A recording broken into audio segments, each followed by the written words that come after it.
Tupata ajali asubuhi na kwenda Morogoro. Tunamshukuru Mwenyezi Mungu, lakini tumetoka salama. Nimeona treni imehama kwenye reli.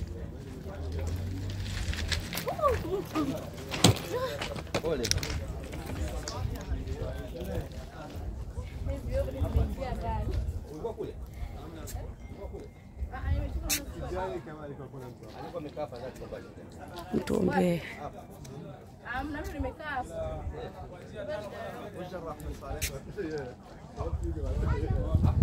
Yani hii nguzo ndo kama imesaidia hii treni isiweze, pengine zibewa zote zingedondoka, tungeumia sana. Lakini tunamshukuru Mungu, kuna watu wameumia kidogo, sio wote. Ndio tuko hapa. Tumetoka nje kidogo tu Dar es Salaam, kama dakika 25 nafikiri. Kitu kama hicho.